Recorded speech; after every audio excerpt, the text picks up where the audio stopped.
Hi there, my name is Steve Clayton. I'm the Chief Storyteller at Microsoft. I've been with the company for about 18 years, and I've been telling stories at Microsoft for about 9 years, really as a hobby, but the last 6 years as a job. It's my full-time job to manage a team now of about 20 people who are in the business of telling stories. And we tell stories at Microsoft as a way to try to change the perception of the company. The reason that we spend so much time telling stories is the world is full of data.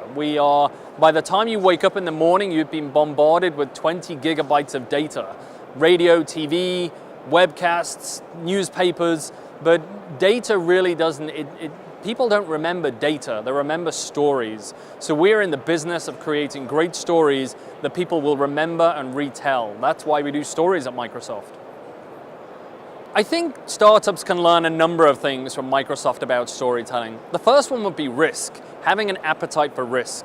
6 years ago, when I moved my family from the UK to our headquarters in Seattle, we took a risk. I personally took a risk that I was going to create this new job and be the chief storyteller for the company. Now we have a group of about 20 people telling stories. So I think you have to be prepared to take a risk and say, this is something different. It's a different kind of approach.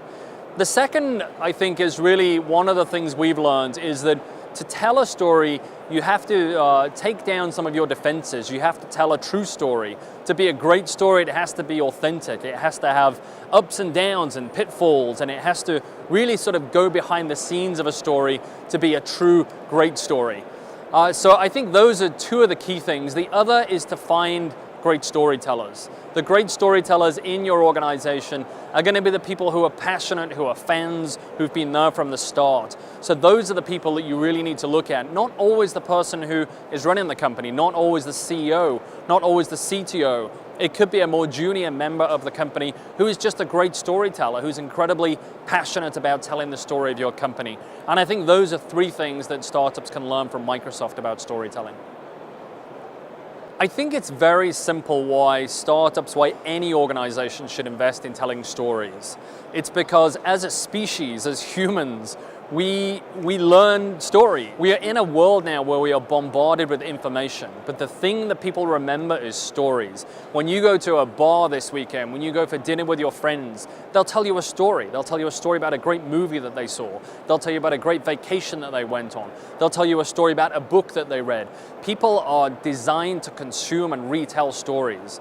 And so many organizations historically in our industry have told case studies. And case studies are fine, but they're not really stories. A story has a hero who goes on a journey, and the hero needs to be somebody inside of your organization or one of your customers who's gone on a journey with your product, who's encountered some conflict, who's made it through that conflict because of your help.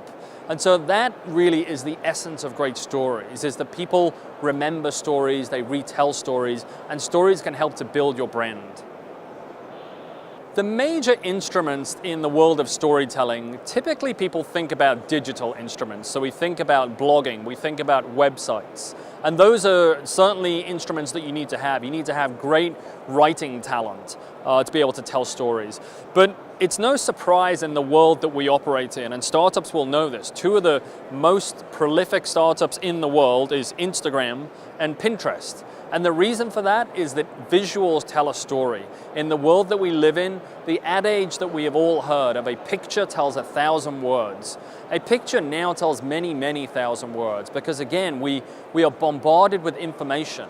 And I would encourage startups to invest in great photography, great imagery. Images can tell incredibly powerful stories. I would also say there are different ways. One of the things that Microsoft we're experimenting with is how do we, in this very digital world, do something a bit different? How do we maybe create a story that's a physical story? So recently we published a science fiction book. So we took our digital storytelling into the physical realm. One of my own personal passions, my next story I'd like to tell will be to create a vinyl record. One of the things about storytelling, what that points to, is you have to capture people's imagination, sometimes by doing something different, something unexpected, something that they they wouldn't expect to see. And that might be the way that you build or create your website. It might be the way that you write the blog. It might be the visuals that you take. It might be the people in your company who tell those stories. So always trying to find a unique way to tell your story is a very important part. And I think the most important instrument of storytelling is to think about how can I continue to capture people's imagination by doing something that they might just not expect.